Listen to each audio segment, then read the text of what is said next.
ಇಲ್ಲಿ ಬಂದರೆ ಎಷ್ಟು ಸಮಾಧಾನ ಆಗತ್ತಲ್ಲ.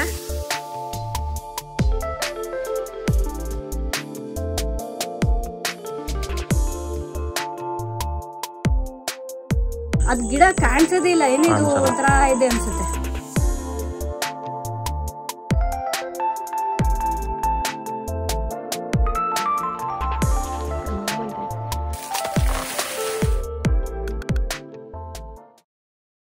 ಹಾಯ್ ಫ್ರೆಂಡ್ಸ್, ಎಲ್ಲರೂ ಹೇಗಿದ್ದೀರಾ? ನಾನಿವತ್ತು ಮಧ್ಯಾಹ್ನದಿಂದ ವ್ಲಾಗ್ ಮಾಡ್ತಾ ಇದ್ದೀನಿ. ಇಲ್ಲಿ ನೋಡಿ, ನಾನು ಮಗುನೋ ಅವ್ರ ಮಕ್ಕಳು ಒಂದು ಅರ್ಥ ಆಗೋದಿಲ್ಲ. ಕೆಲವೊಂದು ಸಲ ನನಗೆ ಕನ್ಫ್ಯೂಸ್ ಆಗುತ್ತೆ. ಯಾಕೆಂದರೆ ಮಕ್ಕಳು ಇದರಲ್ಲಿ ಕುತ್ಕೊಂಡು ಆಟ ಆಡ್ಲಿಕ್ಕೆ ಇಷ್ಟಪಡ್ತಾರೆ, ಬಟ್ ನಮ್ಮ ಮನೇಲಿ ನನ್ನನ್ನು ಆಟಾಡ್ಸೋಕ್ಕೆ ಇಷ್ಟಪಡ್ತಾರೆ. ದಿವಸಕ್ಕೆ ಇದ್ರ ಮೇಲೆ ಒಂದು 3 ಸಲ ಕುತ್ಕೊಂಡಿರ್ತೀನಿ, ಒಂದು 10 ರೌಂಡ್ ತಿರುಗಿಸ್ತಾರೆ ನನಗೆ. ಇದ್ರ ಮೇಲೆ ದಿನ ಕುತ್ಕೊಂಡು ನನಗೆ ಸೊಂಟ ನೋವೇ ಬಂದುಬಿಡತ್ತೆ ಕೆಲವೊಂದು ಸಲ. ಇನ್ನೂ ಕೆಲವೊಂದು ಸಲ ಅವ್ರ ಮೂಡ್ ಚೇಂಜ್ ಆದಾಗ ಇಬ್ಬರು ಬಂದು ಕುತ್ಕೊಂಡ್ಬಿಡ್ತಾರೆ, ದಬ್ಬು ಅಂತಾರೆ. ಹೆಂಗೆ ದಬ್ಬಕ್ಕಾಗತ್ತೆ ನನ್ನ ಕೈಯಲ್ಲಿ ಹೇಳಿ? ಇನ್ನು ಸಿನಿಮಾಗಂತೂ ಇವಾಗ ಸಮ್ಮರ್ ಹಾಲಿಡೇಸ್ ಕೊಟ್ಟಿದ್ದಾರೆ. ನಮ್ಮನ್ನೆಲ್ಲ ಹಾಕ್ಕೊಂಡು ರುಬ್ತಾ ಇದ್ದಾಳೆ ಅವಳು. ಒಟ್ಟಿನಲ್ಲಿ ಹೇಳಬೇಕು ಅಂದರೆ ಲೈಫ್ ತುಂಬ ಬ್ಯುಸಿ ಆಗಿಬಿಟ್ಟಿದೆ. ಈ ಥರ ಬ್ಯುಸಿಯಾಗಿದ್ರೇ ಎಲ್ಲ ಚಿಂತೆಗಳನ್ನ ಮರೆತುಬಿಟ್ಟು ಖುಷಿಯಾಗಿರ್ತೀವಲ್ವ. ಇನ್ನು ಇತ್ತೀಚೆಗೆ ಜಗಳ ಆಡೋದೊಂದು ಕಲ್ತ್ಬಿಟ್ಟಿದ್ದಾರೆ. ಅಪ್ಪ, ನನಗೆ ಆ ಜಗಳ ಬಿಡಿಸೋಷ್ಟೊತ್ತಿಗೆ ಸಾಕಾಗಿ ಹೋಗ್ಬಿಡತ್ತೆ. ಅವನೇನಾದರೂ ಅವಳ ಹತ್ರ ಜಗಳ ಮಾಡಿದ್ರೆ ಫಸ್ಟ್ ಹಿಡ್ಕೊಳ್ಳೋದೆ ಅವಳ ಜುಟ್ಟನ್ನ. ಅದಕ್ಕೆ ಆ ಜುಟ್ಟನ್ನೇ ಕಟ್ ಮಾಡಿಸೋಣ ಅಂಥೇಳಿ ಥಿಂಕ್ ಮಾಡ್ತಾ ಇದ್ದೀನಿ ನಾನು. ಇನ್ನು ಈ ಸಮ್ಮರ್ಗೆ ನೀವು ನಿಮ್ಮ ಮನೆಯಲ್ಲಿ ಮಕ್ಕಳ ಜೊತೆ ಹೇಗೆ ಟೈಮ್ ಸ್ಪೆಂಡ್ ಮಾಡ್ತಾ ಇದ್ದೀರಾ ಅನ್ನೋದನ್ನು ಕಾಮೆಂಟ್ ಮಾಡಿ. ಸಮ್ಮರ್ಗೆ ಮಕ್ಕಳನ್ನೆಲ್ಲಾದರೂ ಕರ್ಕೊಂಡು ಹೋಗೋಣ ಅಂತ ಅಂದ್ಕೊಂಡಿದ್ದೀವಿ, ಬಟ್ ರಾಜುಗೆ ಸ್ವಲ್ಪ ಟೈಮ್ ಸಾಲ್ತಾ ಇಲ್ಲ. ಅದಾದಮೇಲೆ ಹೋಗಬೇಕು. ಫ್ರೆಂಡ್ಸ್, ಇನ್ನು ಇಷ್ಟು ತನಕ ಅವ್ರ ಹತ್ರ ಆಟಾಡಿ ಸಾಕಾಯಿತು. ಇನ್ನು ಟೈಮ್ ಆಗಿಬಿಡತ್ತೆ, ಮಧ್ಯಾಹ್ನಕ್ಕೆ ಅಡುಗೆ ಬೇರೆ ಮಾಡಬೇಕಲ್ವ. ಅದಕ್ಕೆ ಅವ್ರನ್ನ ಒಂದು ಕಡೆ ಗಮನಿಸ್ತಾ ಅಡುಗೆ ಮಾಡೋಣ ಅಂತ ಹೇಳಿ ಬಂದೆ. ಇನ್ನು ಇವತ್ತು ಮಧ್ಯಾಹ್ನಕ್ಕೆ ಬಂದುಬಿಟ್ಟು ಸಾರೇನೂ ಮಾಡ್ತಾ ಇಲ್ಲ, ಸಿಂಪಲಾಗಿ ಮತ್ತು ಈಸಿಯಾಗಿ ಆಗುವಂತಹ ಒಂದು ರೆಸಿಪಿ ಮಾಡ್ತಾ ಇದ್ದೀನಿ. ಅದು ಕಂಪ್ಲೀಟ್ ರೆಸಿಪಿ ಕೂಡ ತೋರಿಸ್ತೀನಿ ನಿಮಗೆ. ಜಸ್ಟ್ 15 ಮಿನಿಟ್ಸಲ್ಲಿ ಆಗೋಗ್ಬಿಡುತ್ತೆ. ಇದಕ್ಕೆ ಮೊಳಕೆ ಕಟ್ಟಿದ ಹೆಸರು ಕಾಳು ಬೇಕು. ಈ ಸಮ್ಮರ್ಗೆ ನಾನು ಎಲ್ಲ ಥರದ ಕಾಳುಗಳನ್ನು ಮೊಳಕೆ ಕಟ್ಟಿ ಇಟ್ಕೊಂಡಿರ್ತೀನಿ. ಅವಾಗವಾಗ ಅನ್ನದ ಜೊತೆ ಅಥವಾ ಅದನ್ನೇ ಸಪ್ರೇಟಾಗಿ ಕುಕ್ ಮಾಡೋದಾಗಿರ್ಬೋದು, ಆ ಥರ ಬೇರೆ ಬೇರೆ ಅಡುಗೆಗಳನ್ನ ಮಾಡ್ಕೊಂಡು ತಿಂತಾ ಇರ್ತೀವಿ. ಸೊ ಇದಕ್ಕೀಗ ಫಸ್ಟು ಕ್ಲೀನ್ ಮಾಡಿ ಇಟ್ಕೊಂಡಿದ್ದೀನಿ, ಹಾಗೆ ಅಕ್ಕಿ ಕೂಡ ನೆನೆಸಿಟ್ಟಿದ್ದೀನಿ. ಇನ್ನು ಈ ಆಫೀಸ್ಗೆ ಹೋಗೋರಿಗೆ, ಬ್ಯಾಚುಲರ್ಸ್ಗೆಲ್ಲ ಈ ರೆಸಿಪಿ ತುಂಬಾ ಟೈಮ್ ಸೇವ್ ಮಾಡುತ್ತೆ, ಜೊತೆಗೆ ಒಳ್ಳೆ ಎನರ್ಜಿ ಕೊಡುತ್ತೆ. ನಾನು ಕುಕ್ಕರಲ್ಲಿ ಬೇಗ ಆಗುತ್ತೆ ಅಂತ ಹೇಳಿ ಮಾಡ್ತಾಯಿದ್ದೀನಿ. 1 ಟೇಬಲ್ ಸ್ಪೂನಷ್ಟು ತುಪ್ಪನ ಬಿಸಿ ಮಾಡಿಕೊಂಡು ಇದಕ್ಕೆ 1 ಟೀ ಸ್ಪೂನಷ್ಟು ಜೀರಿಗೆನ ಹಾಕ್ಕೋಬೇಕು. ಆಮೇಲೆ 1 ಚಿಟಿಕೆಯಷ್ಟು ಇಂಗು ಹಾಕಿ, ಅದಾದಮೇಲೆ 2 ಟೇಬಲ್ ಸ್ಪೂನಷ್ಟು ಡೆಸಿಕೇಟೆಡ್ ಕೊಕೊನೆಟ್ ಹಾಕಿಬಿಟ್ಟು ಮಿಕ್ಸ್ ಮಾಡ್ಕೋಬೇಕು. ಸ್ಟವ್ನ ಲೋ ಫ್ಲೇಮ್ನಲ್ಲಿ ಇಟ್ಕೊಂಡು ಇದಕ್ಕೆ 1/4 ಟೀ ಸ್ಪೂನ್ ಅರಿಶಿನ ಪುಡಿ, 1 ಟೀ ಸ್ಪೂನಷ್ಟು ಅಚ್ಕಾರದ ಪುಡಿ, 1 ಟೀ ಸ್ಪೂನಷ್ಟು ಧನಿಯಾ ಪುಡಿ, ಈ 3 ಹಾಕಿ ಮಿಕ್ಸ್ ಮಾಡ್ಕೊಳ್ಳೋಣ. ಅದಾದಮೇಲೆ ಮೊಳಕೆ ಕಟ್ಟಿದ ಹೆಸರು ಕಾಳು, ಇದು ಒಂದು ಅರ್ಧ ಕಪ್ನಷ್ಟು ತೊಗೊಂಡಿದ್ದೀನಿ. ಅರ್ಧ ಕಪ್ನಷ್ಟು ಅಕ್ಕಿ ನೆನೆಸಿಟ್ಕೊಂಡಿದ್ನಲ್ವ, ಅದನ್ನು ಕೂಡ ನೀರು ತೆಗೆದುಬಿಟ್ಟು ಹಾಕಬೇಕು. 1-2 ನಿಮಿಷ ಇದನ್ನು ಹೀಗೆ ಬೇಯಿಸಬೇಕು. ಇನ್ನು ವ್ಲಾಗ್ನಲ್ಲಿ ಇವತ್ತು ಕಂಪ್ಲೀಟ್ ರೆಸಿಪಿ ಏನಕ್ಕೆ ತೋರಿಸ್ತಾ ಇದ್ದೀನಿ ಗೊತ್ತಾ? ಇದು ಮಾಡೋದು ಈಸಿ ಇದೆ, ಕಮ್ಮಿ ಇಂಗ್ರೀಡಿಯೆಂಟ್ಸು. ಹಾಗೆ ಕೆಲವರು ಬ್ಯಾಚುಲರ್ಸ್ ಕೂಡ ನಮ್ಮ ವ್ಲಾಗ್ಸ್ನ ನೋಡ್ತಾ ಇದ್ದಾರೆ ಅಂತ ಕೇಳ್ಪಟ್ಟೆ, ತುಂಬಾ ಖುಷಿ ಆಯಿತು. ಸರಿ, ಅವರೆಲ್ಲರಿಗೂ ಹೆಲ್ಪ್ ಆಗುತ್ತೆ ಅನ್ನೋದಕ್ಕೋಸ್ಕರ ವ್ಲಾಗ್ನಲ್ಲೇ ರೆಸಿಪಿನ ತೋರಿಸ್ತಾ ಇದ್ದೀನಿ. ಫ್ರೆಂಡ್ಸ್, ಇನ್ನು ಒಂದು ಕಡೆ ರೈಸ್ ರೆಡಿ ಆಗೋಷ್ಟೊತ್ತಿಗೆ ನಾನು ಸ್ಯಾಲಡ್ಗೆ ಏನೆಲ್ಲ ಬೇಕೋ ಅದನ್ನೆಲ್ಲ ರೆಡಿ ಮಾಡಿಬಿಡ್ತೀನಿ.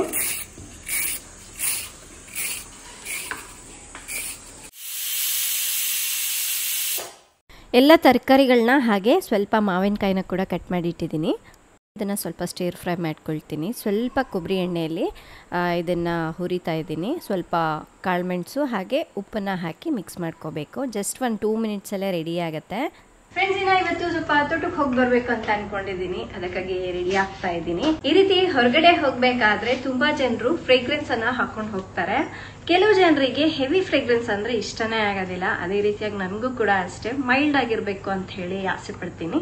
ಅದಕ್ಕಾಗಿ ನಾನು ಬಾಡಿ ಮಿಸ್ಟ್ ಅನ್ನ ಯೂಸ್ ಮಾಡ್ತೀನಿ. Aqualogica refresh plus sun kissed vanilla perfume body mist. ಇದನ್ನ ನಾವು ಡೈರೆಕ್ಟ್ಲಿ ಸ್ಕಿನ್ ಮೇಲೆ ಕೂಡ ಬಳಸಬಹುದು. ಎಷ್ಟು ಸಕ್ಕತ್ತಾಗಿದೆ ಗೊತ್ತಾ? ಆದ್ರೆ ಎಲ್ಲಾದ್ರೂ ಹೊರಗಡೆ ಟ್ರಾವೆಲ್ ಮಾಡ್ಬೇಕಾದ್ರೆ ಇಂಥ ದೊಡ್ಡ ಬಾಟಲ್ಸ್ನ ಕ್ಯಾರಿ ಮಾಡಕ್ ಇಷ್ಟನೇ ಆಗೋದಿಲ್ಲ, ತುಂಬಾ ಕಿರಿಕಿರಿ ಅನ್ಸುತ್ತೆ ಅಲ್ವಾ? ಸೊ ಅದಕ್ಕಾಗಿ ಅಕ್ವಾಲಾಜಿಕಾ ಅವ್ರು ಏನ್ ಮಾಡಿದ್ದಾರೆ ಗೊತ್ತಾ? ವೆನಿಲಾ ಬಾಡಿ ಕೇರ್ ಸೆಟ್ ನ ಲಾಂಚ್ ಮಾಡಿದ್ದಾರೆ. ಇನ್ನು ಈ ಸೆಟ್ ಅಂತೂ ತುಂಬಾನೇ ಟ್ರಾವೆಲ್ ಫ್ರೆಂಡ್ಲಿ ಆಗಿದೆ. ಈ ಬಾಡಿ ಕೇರ್ ಸೆಟ್ ಅಂತೂ ತುಂಬಾನೇ ಕ್ಯೂಟ್ ಆಗಿದೆ. ಇದರಲ್ಲಿ ನೋಡಿ, ಒಂದು ವೆನಿಲಾ ಹೈಡ್ರಾ ಜೆಲ್ ಮಾಯಿಶ್ಚರೈಸರ್ ಇದೆ, ಹಾಗೆ ಒಂದು ವೆನಿಲಾ ಪರ್ಫ್ಯೂಮ್ ಬಾಡಿ ವಾಶ್ ಇದೆ, ಮತ್ತು ವೆನಿಲಾ ಪರ್ಫ್ಯೂಮ್ ಬಾಡಿ ಮಿಸ್ಟ್ ಇದೆ. ಇದರಲ್ಲಿ ಹೈಲುರಾನಿಕ್ ಆಸಿಡ್ ಇರೋದ್ರಿಂದ ಚರ್ಮಕ್ಕೆ ಒಳ್ಳೆ ಹೈಡ್ರೇಷನ್ ಅನ್ನು ಕೊಡುತ್ತೆ. ಈ ಬಾಡಿ ವಾಶ್ನ ಈ ರೀತಿ ತಗೊಂಡ್ಬಿಟ್ಟು ಅಪ್ಲೈ ಮಾಡಿಕೊಂಡು ಆನಂತರ ವಾಶ್ ಮಾಡುವಂಥದ್ದು. ಇನ್ನು ಈ ಮಾಯ್ಶ್ಚರೈಸರ್ ಅಂತೂ ತುಂಬ ಲೈಟ್ ವೆಯ್ಟ್ ಆಗಿದೆ. ಸ್ಕಿನ್ಗೆ ಅಪ್ಲೈ ಮಾಡಿದಾಗ ಚೆನ್ನಾಗಿ ಅಬ್ಸರ್ವ್ ಆಗುತ್ತೆ, ಹಾಗೆ ಒಳ್ಳೆ ನರಿಶ್ಮೆಂಟ್ ಕೊಡುತ್ತೆ. ಬಾಡಿ ವಾಶ್ ಆದಮೇಲೆ ಇದನ್ನು ಅಪ್ಲೈ ಮಾಡಿಕೊಂಡ್ರೆ ಡ್ರೈನೆಸ್ ಆ ರೀತಿ ಏನೂ ಇರೋದಿಲ್ಲ, ಸ್ಕಿನ್ ತುಂಬ ಚೆನ್ನಾಗಿ ಸ್ಮೂತ್ ಆಗಿ ಆಗುತ್ತೆ. ಇನ್ನು ಇದೇ ಮಿಸ್ಟನ್ನು ಚಿಕ್ಕ ಬಾಟಲಲ್ಲಿ ಕೂಡ ಕೊಟ್ಟಿದ್ದಾರೆ ನೋಡಿ. ಟ್ರಾವೆಲ್ ಮಾಡುವಾಗಂತೂ ತುಂಬಾ ಕಂಫರ್ಟಬಲ್ ಆಗಿರುತ್ತೆ. ಈ ಬಾಡಿ ಮಿಸ್ಟ್ ವೆನಿಲಾ ಅರೋಮಾ ಇರೋದ್ರಿಂದ ತುಂಬಾನೇ ರಿಫ್ರೆಶಿಂಗ್ ಆಗಿದೆ. ಅಕ್ವಾಲಾಜಿಕಾ ಬಾಡಿ ಮಿಸ್ಟ್ ರೇಂಜ್ ಅಲ್ಲಿ ಹಲವಾರು ಫ್ರೇಗ್ರೆನ್ಸಸ್ ಗಳಿವೆ. ನಿಮ್ಗೆ ಯಾವ್ದು ಬೇಕೋ ಅದನ್ನ ತಗೋಬಹುದು. ಫ್ರೆಂಡ್ಸ್, ನಿಮ್ಗೂ ಕೂಡ ಈ ತರ ಟ್ರಾವೆಲ್ ಪ್ಯಾಕ್ ಬೇಕು ಅಂದ್ರೆ ನಾನು ಕೆಳಗಡೆ ಡಿಸ್ಕ್ರಿಪ್ಷನ್ ಅಲ್ಲಿ ಲಿಂಕ್ ಕೊಟ್ಟಿರ್ತೀನಿ. ಹಾಗೆ ನೀವು ಅಕ್ವಾಲಾಜಿಕಾ ಅವರ ವೆಬ್ಸೈಟ್ ನಲ್ಲಿ ತಗೊಳ್ಳೋದಾಯ್ತು ಅಂದ್ರೆ ಮಾಯಾ 2025 ಅನ್ನೋ ಕೋಡ್ ನ ಯೂಸ್ ಮಾಡ್ಕೊಂಡ್ರೆ ಎಕ್ಸ್ಟ್ರಾ 20% ಆಫ್ ಆಗುತ್ತೆ. ಹಾಗೆ ಇವರ ಪ್ರಾಡಕ್ಟ್ಸ್ ಅಮೆಝಾನ್, ಫ್ಲಿಪ್ಕಾರ್ಟ್, ನೈಕಾ ಮತ್ತೆ purple.com ನಲ್ಲಿ ಕೂಡ ಸಿಗ್ತಾ ಇದೆ. ನೀವು ಎಲ್ಲಿ ಬೇಕಾದ್ರೂ ತಗೊಳ್ಬಹುದು. ಇನ್ನ ಈ ಸಮ್ಮರ್ಗೆ ಇದು ಒಂದು ಬೆಸ್ಟ್ ಪ್ರಾಡಕ್ಟ್ ಅಂತ ಹೇಳ್ತೀನಿ, ಒಂದ್ಸಲ ಟ್ರೈ ಮಾಡಿ ನೋಡಿ. ಫ್ರೆಂಡ್ಸ್, ಒಂದು ಕಡೆ ನಾನು ರೆಡಿಯಾಗಿ ಬರೋಷ್ಟೊತ್ತಿಗೆ ರೈಸ್ ಕೂಡ ರೆಡಿಯಾಗಿದೆ ನೋಡಿ. ಕುಕ್ಕರ್ ಪ್ರೆಷರ್ ಎಲ್ಲ ಹೋದ್ಮೇಲೆ ಲಿಡ್ನ ಓಪನ್ ಮಾಡಬೇಕು. ಸೊ ಚೆನ್ನಾಗಿ ಕುಕ್ ಆಗಿರುತ್ತೆ. ಇದ್ರ ಜೊತೆಗೆ ಮೊಸರು ಹಾಕ್ಕೊಂಡು ತಿನ್ಬೋದು ಅಥವಾ ಹಾಗೆ ಕೂಡ ತಿನ್ಬೋದು. ಇನ್ನು ಹಾಗೆ ಇದೆ ನಮ್ಮ ದೀರಿಗೂ ಚಿನಿಮಗೂ ತಿನ್ನಿಸ್ತೀನಿ, ಅವ್ರಿಗೂ ಕೂಡ ತುಂಬಾ ಇಷ್ಟ ಆಗುತ್ತೆ ಇದು. ಫ್ರೆಂಡ್ಸ್, ಇನ್ನು ಇವತ್ತು ತೋಟಕ್ಕೆ ಯಾಕೆ ಹೋಗ್ಬೇಕು ಅಂದ್ಕೊಳ್ತಾ ಇದ್ದೀವಿ ಅಂದರೆ ನಾವು ಹೋಗಬೇಕು ಅಂಥೇಳಿ ಒಂದು 2 ಸಲ ರೆಡಿಯಾಗಿ ಆಮೇಲೆ ಕ್ಯಾನ್ಸಲ್ ಮಾಡಿಬಿಟ್ಟಿದ್ದೀವಿ. ಹಾಗಾಗಿ ಒಂದು 20 ಡೇಸ್ ಗ್ಯಾಪ್ ಬಂದುಬಿಡ್ತು. ಇನ್ನು ಇವತ್ತಾದರೂ ಹೋಗಲೇಬೇಕು, ಮಿಸ್ ಮಾಡಬಾರ್ದು ಅಂಥೇಳಿ ಬೇಗ ಎಲ್ಲ ಕೆಲಸ ಮಾಡ್ಕೊಂಡ್ಬಿಟ್ಟು ಮಕ್ಕಳನ್ನ ಮತ್ತು ನಾನು ಕೂಡ ರೆಡಿಯಾಗಿ ವೆಯ್ಟ್ ಮಾಡ್ತಾಯಿದ್ದೀವಿ. ಇನ್ನೇನು ಊಟ ಮಾಡ್ಕೊಂಡ್ಬಿಟ್ಟು ಹೊರಡಬೇಕು. ಇನ್ನು ಮಧ್ಯಾಹ್ನದ ಲಂಚ್ ಇದು ಜಸ್ಟ್ 15-20 ಮಿನಿಟ್ಸಲ್ಲೇ ರೆಡಿ ಆಗಿಬಿಡುತ್ತೆ. ಈಗ ನಾನು ಹೋಗಿ ಊಟ ಮಾಡಿಕೊಂಡು ಹೊರಡ್ತೀವಿ. ನಾವು ಎಲ್ಲಿಗೆ ಹೋದ್ರೂ ನಾನು ಫೀಡಿಂಗ್ ಪಿಲ್ಲು ಅಂತೂ ಕಂಪಲ್ಸರಿಯಾಗಿ ತೊಗೊಂಡು ಹೋಗ್ತೀನಿ. ಬಟ್ ಇವತ್ತು ನಾನು ಡ್ರೈವ್ ಮಾಡ್ತಾ ಇರೋದ್ರಿಂದ ರಾಜು ಅದನ್ನು ಹಿಂದೆ ಹಾಕಿಬಿಡ್ತಾರೆ. ಫಸ್ಟ್ ಟೈಮ್ ನಾನು ಇಷ್ಟು ದೂರ ಡ್ರೈವ್ ಮಾಡ್ಕೊಂಡು ಹೋಗ್ತಾ ಇರೋದು. ನಮ್ಮ ತೋಟದವರೆಗೂ ನಾನೇ ಡ್ರೈವ್ ಮಾಡಬೇಕು ಅಂತ ಹೇಳಿ ಅಂದ್ಕೊಂಡಿದ್ದೀನಿ. ರೋಡೆಲ್ಲ ಖಾಲಿನೇ ಇದೆ. ನನಗೆ ಭಯ ಆಗುತ್ತೆ ಸ್ವಲ್ಪ ಹೈವೇಯಲ್ಲಿ ಹೋಗಬೇಕು ಅಂದರೆ. ಸ್ವಲ್ಪ ರಾಜು ಗೈಡ್ ಮಾಡ್ತಾ ಇರ್ತಾರೆ ಅವಾಗವಾಗ, ಸ್ವಲ್ಪ ರೈಟ್ ತಗೋ, ಸ್ವಲ್ಪ ಲೆಫ್ಟ್ ತಗೋ ಅಂತ. ಈ ಥರ ಅವಾಗವಾಗ ಡ್ರೈವ್ ಮಾಡ್ತಾ ಇದ್ದರೆ ಸೊ ನನಗೂ ಕಾನ್ಫಿಡೆನ್ಸ್ ಬರುತ್ತೆ, ಜೊತೆಗೆ ಭಯನೂ ಹೊಂಟೋಗ್ಬಿಡುತ್ತಲ್ಲ. ಇಲ್ಲ ನೋಡಿ ರಾಜು, ಮಲ್ಲಿಗೆ ಹೂ ಇಷ್ಟೊಂದಾಗಿದೆ ನೋಡಿ.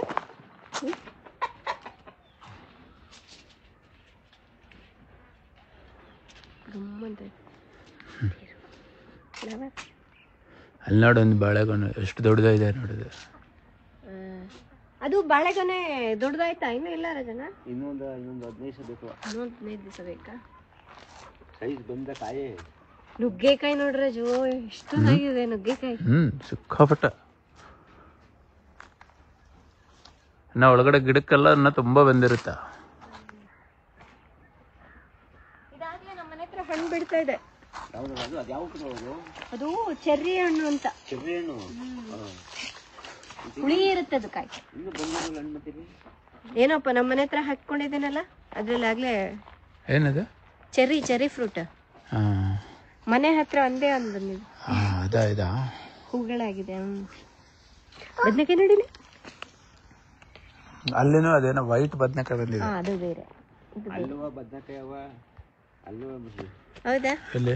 ಅಲ್ಲಿ ಮುಂಚೆಗೂ ಇಷ್ಟ ಆಯ್ತು ಕಾಯಿ ಸವ. ಇಷ್ಟು ಕಾಯಿ ತಗೊಂಡು ಕಿತ್ತದನ್ನ ಹಬ್ಬನೇ ಹಬ್ಬ ಶಾರೋನ್ಗೆ. ನಂಗೆ ಹಾರ್ವೆಸ್ಟ್ ಮಾಡ್ಬೇಕಂದ್ರೆ ತುಂಬಾ ಇಷ್ಟ. ನನಗೆ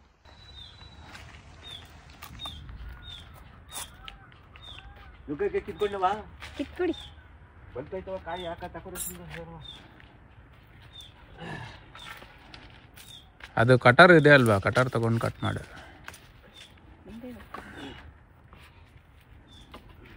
ಚಿನಿಮವ್ವ ಇಲ್ಲಿಗೆ ಬಂದಾಗೆಲ್ಲ ಮಲ್ಗೆ ಬಿಟ್ಟಿರ್ತಾಳಲ್ಲ.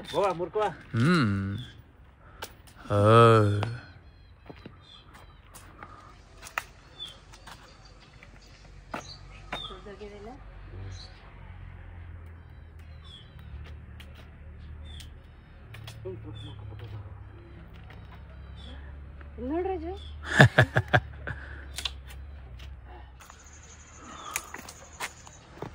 ಸಾಕು ಬಿಡಿ. ಏನ್ ಮಾಡೋದು? ಸಾಕು ಸಾಕವ. ಆ ಕಾಯಿ ಬಲ್ತೈತವಲ್ಲ ತಗೋರಿ ಅವನು ಬೇಡ ಸಾಕು. ಕೊಡ್ರಿ ಅಕ್ಕಪಕ್ಕದ ಮನೆಯವ್ರ ಕೈಲಿ. ಅಯ್ಯೋ ಎಲ್ಲರೂ ಅಲ್ಲಿ ನುಗ್ಗೆ ಗಿಡ ಹಾಕೊಂಡಿದ್ದಾರೆ. ಎಲ್ಲರ ಮನೆ ಹತ್ರ ಇದೆ. ಸಾಕು ಅಷ್ಟೇ. ಸಾಕು. ಎಲ್ಲರಿಗೂ ನಮ್ಮ ಆಫೀಸಲ್ಲಿ ಎಲ್ಲರಿಗೂ ಕೊಟ್ಬಿಡೋಣ. ಹೌದಲ್ಲ? ತೆಗಿದೆ ನಮ್ಮ ಆಫೀಸಲ್ಲಿ. ಬರೀ ಒಂದೆರಡು ಗಿಡದಲ್ಲೇ ರಾಶಿ ರಾಶಿ ನುಗ್ಗೆಕಾಯಿ ಆಗಿಬಿಟ್ಟಿದೆ. ಒಂದೊಂದು ನುಗ್ಗೆಕಾಯಿ ಅಂತೂ ಎಷ್ಟೆಷ್ಟು ಉದ್ದ ಬಂದುಬಿಟ್ಟಿತ್ತು. ಸೊ ಇನ್ನು ನಮ್ಗೆ ಎಷ್ಟು ಬೇಕೋ ಅಷ್ಟು ಇಟ್ಕೊಂಡು ನಮ್ಮ ಆಫೀಸಲ್ಲಿರೋರಿಗೆ ಎಲ್ಲರಿಗೂ ಹಂಚ್ಬಿಡ್ತೀವಿ. ಈ ರೌಂಡ್ ಬದನೆಕಾಯಿ ನೋಡಿ ಎಷ್ಟು ಶೈನಿಂಗ್ ಆಗಿ ಎಷ್ಟು ಕಲರ್ಫುಲ್ ಆಗಿದೆಲ್ಲ. ಸುಮಾರು 1 kg ಅಷ್ಟು ಬದನೆಕಾಯಿ ಸಿಕ್ತಿವತ್ತು. ಇದು ಬಿಳಿ ಬದನೆಕಾಯಿ. ಬಿಳಿ ಬದನೆಕಾಯಿ ಇದು. ಫಸ್ಟ್ ಟೈಮ್ ಇದು ಹಾರ್ವೆಸ್ಟ್ ಮಾಡ್ತಾ ಇರೋದು. ಹೌದು. ನಾನು ಆ್ಯಕ್ಚುಲಿ ಬರುತ್ತಾ ಇಲ್ಲೋ ಅಂದ್ಕೊಂಡಿದ್ದೆ. ಏನೋ ಡಿಫ್ರೆನ್ಸ್ ಇದಕ್ಕೂ ಅದಕ್ಕೆ? ಏನೋ ಟೇಸ್ಟ್ ಮಾಡಿಲ್ಲ. ತರಿಸಿದ್ದು ಬೀಜ ನೆನಪಿದೆ ಅಷ್ಟೇ. ಇನ್ನೂ ವೈಟ್ ಆಗತ್ತೆ. ಇದು ನೋಡಿ, ಇದು ಬಲ್ಬ್ ಬೇದಂಗೆ ಬಂದ್ಬಿಟ್ಟಿದೆ. ದುಂಡಕ ಒಂದು ಕಚ್ಚಲ್ಲ. ಎಲ್ಲ ಕೆಳಗೆ ಹಾಕ್ಬಿಡದೆ ನೀನು. ಬಿತ್ತು ನೋಡಿ ಈಗ. ತರ್ಸೋದು ಎಷ್ಟು ದುಂಡಕ್ಕಿದೆ ಅಲ್ಲ. Shining shining. ತುಂಬಾ ಎಲೆ ಬಂದ್ಬಿಟ್ಟಿದೆಯಲ್ಲ. ಲಾಸ್ಟ್ ಟೈಮ್ ಬಂದಾಗ ಇಷ್ಟೊಂದು ಇರಲಿಲ್ಲ. ಸಮ್ಮರ್ ಅಲ್ವಾ, ಮಳೆ ಬಂತಲ್ವಾ, ಫುಲ್ ಪಿಕಪ್ ಆಗ್ಬಿಟ್ಟಿದೆ ಈಗ. ಸಾಕು 3 ಎಲೆ ಆದ್ರೆ ಹಂಗೆ ಬೆಳಿತಾ ಇರ್ತಾ ಹೆಂಗೆ ಅದು. ಆಗ್ಲಿ.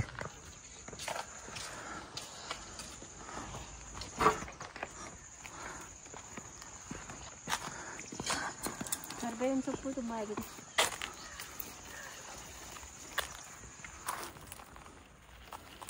ಇದು ತಗೋ, ಇನ್ಸುಲಿನ್ ಪ್ಲಾಂಟ್. ಸಲಾಡ್ ಅಲ್ಲಿ ಚೆನ್ನಾಗಿರುತ್ತೆ ಇದು.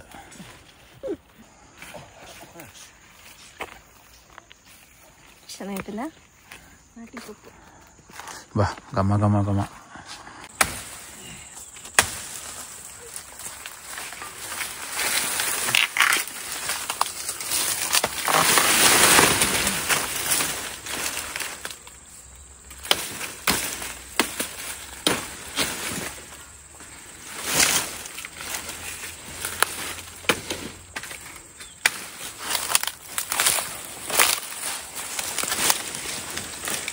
ಮೊಂಡಾಗ್ಬಿಟ್ಟಿದೆ ಕತ್ತೆ ಎಲ್ಲ.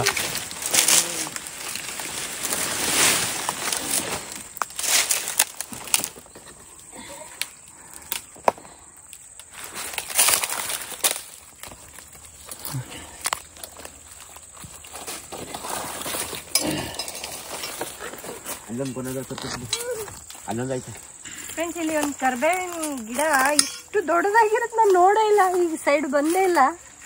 ಬಂದ್ರೆ ನನಗೆ ಕಾಣಿಸೇ ಇಲ್ಲ ಅನ್ಕೊಳ್ತೀನಿ. ಎಷ್ಟು ಹತ್ರ ಆಗಿದೆ ನೋಡು. ತಗೊಳ್ಳು. ನಿನಗೆ ಇಲ್ಲಿ ಬಂದ್ರೆ ಒಂದು ಕಡ್ಡಿ ಕೊಡ್ಬೇಕು. ಅವ್ನು ಕೇಳಿರೋ ಕಡ್ಡಿ ಸಿಗ್ತಾ ಇಲ್ಲ ನಂಗೆ. ಅಲ್ಲಿ ಯಾವ್ದು ಬೇಕು? ಇದೇ ಕೊಡು, ಗಿಡಕ್ಕಿದ್ದು ಕೊಡು, ಫ್ರೆಶ್. ಅವನು ಒಪ್ಬೇಕಲ್ಲ. ಇಲ್ಲಿ ಬಂದ್ರೆ ಎಷ್ಟು ಸಮಾಧಾನ ಆಗತ್ತಲ್ಲ. ಸೌಂಡ್ ಇರಲ್ಲ.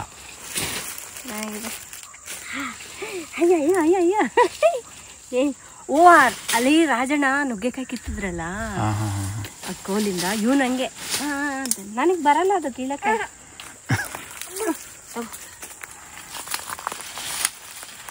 ಕಿತ್ತು ಹೆಂಗೆ ಹೆಂಗೆ. ಇನ್ನು ಇದಿಷ್ಟು ಒಂದೇ ಗಿಡದ ಪಪಾಯ. ತುಂಬಾ ಸ್ವೀಟ್ ಆಗಿರುತ್ತೆ ಇದು. ಆ್ಯಂಡ್ ಅದು ಅಲ್ಲದೆ ನಮ್ಮನೇಲಿ ಪಪಾಯ ಎಲ್ಲ ಜಾಸ್ತಿಯಾಗೇ ತಿಂತೀವಿ. ಮತ್ತು ಇನ್ನು ಯಾವಾಗ ಬರ್ತೀವೋ ಏನೋ ಅಂತ ಹೇಳಿಬಿಟ್ಟು ಎಲ್ಲವುದು ಸ್ವಲ್ಪ ಸ್ವಲ್ಪನೇ ಹಣ್ಣಾಗಕ್ಕೆ ಬಂದಿತ್ತು. ಹಾಗಾಗಿ ಎಲ್ಲವುದು ಕಿತ್ಸಿಟ್ಟಿದ್ದೀನಿ. ಇನ್ನು ರಾಜಣ್ಣ ಕೆಲವೊಂದು ವಿಚಾರಗಳನ್ನ ಫೋನಲ್ಲಿ ಶೇರ್ ಮಾಡಲ್ಲ. ನಾವು ಡೈರೆಕ್ಟಾಗಿ ಹೋದಾಗ ಎಲ್ಲವುದು ಡಿಟೇಲಾಗಿ ಹೇಳ್ತಾರೆ. ಅವ್ರ ಹತ್ರ ಸ್ವಲ್ಪ ಟೈಮ್ ಸ್ಪೆಂಡ್ ಮಾಡ್ತೀನಿ ನಾನು. ಫ್ರೆಂಡ್ಸ್, ಇದು ನೆನಪಿದೆಯಾ? ಚಿಕ್ಕ ವಯಸ್ಸಿನಲ್ಲಿ ನಾವೆಲ್ಲರೂ ಬೆಂಕಿಪಟ್ಟಣದಲ್ಲಿ ಹಾಕಿಟ್ಕೊಳ್ತಾ ಇದ್ವಿ. ಅದಕ್ಕೆ ಫುಡ್ಡೆಲ್ಲ ಹಾಕೋದು, ಕಲರ್ ಮೊಟ್ಟೆ ಇಡತ್ತೆ ಅಂತ ಹೇಳಿ ಸುಮಾರು ದಿನಗಳು ತೆಗ್ದಿರ್ತಾ ಇದ್ವಿ. ಈಗ ಇಲ್ಲೇ ನೋಡಿ, ಒಂದು ಎಲೆಯಲ್ಲಿ 3 ಹುಳ ಇದೆ. ಒಂದೊಂದು ಕಲರ್ ಇದೆ. ಫಸ್ಟ್ ಒಂದು ಬಂದು ಆರೆಂಜ್ ಇದೆ, ಇನ್ನೊಂದು ಸ್ವಲ್ಪ ಲೈಟ್ ಗ್ರೀನ್ ಕಲರಲ್ಲಿದೆ, ಇನ್ನೊಂದು ಸ್ವಲ್ಪ ರೆಡ್ ಕಲರಲ್ಲಿದೆ. ಯಾರೆಲ್ಲ ಈ ಹುಳದ ಜೊತೆ ಆಟಾಡಿದ್ದೀರಾ ಮತ್ತು ಇದರ ಹೆಸರು ಏನು ಅನ್ನೋದನ್ನು ಕಾಮೆಂಟ್ ಮಾಡಿ. ಅದರ ಹೆಸರು ನನಗೆ ಗೊತ್ತಿಲ್ಲ. ಇನ್ನು ಹಾಗೆ ಈ ಕಡೆ ಹಂಚಿನ ಮನೆ ಹತ್ರನೂ ನೋಡ್ಕೊಂಡು ಬರೋಣ ಅಂತ ಹೇಳಿ ಬಂದೆ. ಬೋಗನ್ವಿಲ್ಲ ಅಂತೂ ಲೆಕ್ಕವಿಲ್ಲದಷ್ಟು ಹೂ ಆಗಿತ್ತು. ನಾನು ಅವಾಗವಾಗ ಹೋಮ್ ಡೆಕೋರ್ ಮಾಡಲಿಕ್ಕೆ ಅಂತೂ ತೊಗೊಂಡೋಗ್ತಾ ಇರ್ತೀನಿ. ಇನ್ನು ಈ ಕಡೆ ಮನೆ ಹತ್ರ ಒಂದೆರಡು ಬದನೆಕಾಯಿ ಗಿಡ ಕೂಡ ಹಾಕಿದ್ವಿ. ಇವಾಗ ನೋಡಿ ಸುಮಾರಾಗಿ ಬದನೆಕಾಯಿ ಆಗಿದೆ. ಇದರಲ್ಲೇ ಒಂದು ಅರ್ಧ kg ಬದನೆಕಾಯಿ ಸಿಗುತ್ತೆ. ಏನೆಲ್ಲ ವೆರೈಟೀಸ್ ಸಿಗುತ್ತೋ ಬೀಜಗಳು ಅದೆಲ್ಲ ತರಿಸಿಟ್ಕೊಂಡಿರ್ತೀನಿ ನಾನು ಈ ಥರ ತೋಟಕ್ಕೆ ಹಾಕಬೇಕು ಅಂತ. ಆ್ಯಂಡ್ ಇನ್ನು ನಾವು ಆಲೂಗಡ್ಡೆನ ಕೂಡ ಗ್ರೋ ಮಾಡ್ತಾ ಇದ್ದೀವಲ್ವ, ಸೊ ಅದು ಹೊರಗಡೆ ಕಾಣಿಸ್ಬಾರ್ದಂತೆ ಅದಕ್ಕೆ ಮಣ್ಣು ಮುಚ್ಚಿ ಅಂತ ಹೇಳಿ ನಮ್ಮ ವ್ಯೂವರ್ಸ್ ತುಂಬ ಜನರು ಹೇಳಿದರು. ಅದಕ್ಕೆ ರಾಜನಾಗಿ ಹೇಳಿದ್ದೀನಿ ಮುಚ್ತಾರಂತೆ.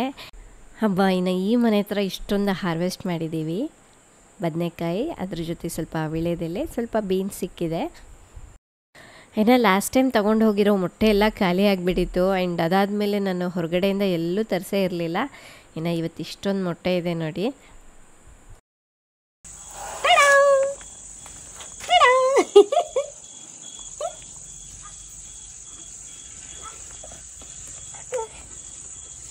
ಇದು ನೋಡ್ರಿ ರಜು, ಮೊಟ್ಟೆ ನೋಡ್ರಿ ಇದು ಏನು ಚಿಕ್ಕದ. ಚಿನಿಮಾ ಬೆಳಗ್ಗೆ ಎಲ್ಲ ಆಟಾಡ್ಬಿಟ್ಟು ಟಯರ್ಡ್ ಆಗಿಬಿಟ್ಟಿದ್ದಾಳೆ. ಇನ್ನು ಇಲ್ಲಿಗೆ ಬರೋದೇ ಮಲಗಿಬಿಡ್ತಾಳೆ ಅವಳು ಯಾವಾಗಲೂ ಅದೇ ಹೇಳ್ತಾಳೆ, ನೀವು ಯಾಕೆ ಲೇಟಾಗಿ ಹೋಗ್ತೀರಾ, ಬೆಳಗ್ಗೆನೇ ಹೋಗೋಣ, ನನಗೆ ನಿದ್ದೆ ಬಂದುಬಿಡತ್ತೆ ಅಂತ. ಅವಳು ಕಾರಲ್ಲಿ ಹೋಗೋದೇ ಬೆಳಗ್ಗೆ ಆದ್ರೂ ರಾತ್ರಿ ಆದ್ರೂ ಯಾವಾಗ ಬೇಕಂದ್ರೆ ಅವಾಗ ಮಲಗಿಬಿಡ್ತಾಳೆ. ಮನೆಗೆ ಹೋದ್ಮೇಲೆ ತಿನ್ನೋಣ ಆಯ್ತಾ ಫ್ರೆಂಡ್ಸ್. ಇನ್ನು ಇದು ಬಂದ್ಬಿಟ್ಟು ನಾನು ಇಲ್ಲೇ ಒಂದು ಚಿಕ್ಕದು ಇದು ಒಂದು ಕಡ್ಡಿ ತಂದ್ಕೊಟ್ಟಿದ್ದೆ. ಹೌದಾ, ಒಂದೆರಡು ಕಡ್ಡಿ ತಂದ್ಕೊಟ್ಟಿದ್ದೆ. ಇಲ್ಲೇ ಹಾಕ್ಬಿಟ್ಟು ಈ ಥರ ದೊಡ್ಡ ಪಾಟಲ್ಲಿ ಆದಮೇಲೆ ನಮ್ಮ ಬಾಲ್ಕನಿಯಲ್ಲಿ 2 ಹ್ಯಾಂಗಿಂಗ್ ಹಾಕ್ಸಿದ್ದೀನಲ್ವ ಪ್ಲ್ಯಾಂಟ್ಸ್ ಎಲ್ಲ ಹಾಕಲಿಕ್ಕೆ ಅಂತ. ಸೊ ಅಲ್ಲಿ ಇಡಲಿಕ್ಕೆ ಅಂತ ಹೇಳಿ ಇದು 3 ತಿಂಗಳು ಮುಂಚೆ ಇಂದಲೇ ಪ್ಲ್ಯಾನ್ ಮಾಡಿ ಹಾಕ್ಸಿದ್ದು. 3 ಮಂತ್ಸಿಗೆ ನೋಡಿ ಎಷ್ಟು ಬಂದಿದೆ ಅಂತ. ಚೆನ್ನಾಗಿದೆ ಅಲ್ಲ, ಅದು ಗ್ರೀನ್ ಗ್ರೀನ್. ಹೌದು. ಅದು ಇನ್ನೊಂದಿದೆ ರಜು, ಅದು ಸ್ವಲ್ಪ ಮರೂನ್ ಕಲರ್ ಬರುತ್ತೆ. ಬಟ್ ನಮ್ ವಾಲ್ ಮರೂನ್ ಇರೋದ್ರಿಂದ ಅದ್ ಗಿಡ ಕಾಣಿಸೋದೇ ಇಲ್ಲ, ಏನಿದು ಒಂಥರ ಇದೆ ಅನ್ಸುತ್ತೆ. ಸೊ ಅದಕ್ಕೆ ನಾನು 2 ತರದ ಗಿಡನ ಹಾಕ್ಸ್ಕೊಂಡಿದ್ದೆ. ಇದು ಗ್ರೀನ್ ಹಾಕಿದ್ರೆ ಸ್ವಲ್ಪ ಚೆನ್ನಾಗಿ ಕಾಣುತ್ತೆ. ಚೆನ್ನಾಗಿದೆ ಗ್ರೀನ್. ಆಗ್ಲೇ ಇದೆಲ್ಲ ಕೆಳಗೆ ಇಳಿತಾ ಇದೆ. 3 ಮಂತ್ಸ್ ಬೇಕಾಯ್ತು ಇದಿಷ್ಟು ಬರ್ಲಿಕ್ಕೆ. ಆ್ಯಂಡ್ ಇವತ್ತು ನಮ್ಮ ತೋಟದಲ್ಲಿ ಹಾರ್ವೆಸ್ಟ್ ಮಾಡಿರೋದು ನೋಡಿ ನನಗಂತೂ ತುಂಬಾ ಖುಷಿ ಆಯಿತು. ಎಷ್ಟೆಲ್ಲ ಹಾರ್ವೆಸ್ಟ್ ಮಾಡಿದ್ದೀವಿ ನೋಡಿ ಫ್ರೆಂಡ್ಸ್. ಇನ್ನೇನೀಗ ನಾವು ಮನೆಗೆ ಹೊರಡ್ತೀವಿ. ಇವತ್ತಿನ ವ್ಲಾಗ್ ನಾನು ಇಲ್ಲೇ ಎಂಡ್ ಮಾಡ್ತಾ ಇದ್ದೀನಿ. ತಮ್ಮೆಲ್ಲರಿಗೂ ಈ ವಿಡಿಯೋ ಇಷ್ಟ ಆದರೆ ಪ್ಲೀಸ್ ಲೈಕ್ ಮಾಡಿ, ಶೇರ್ ಮಾಡಿ.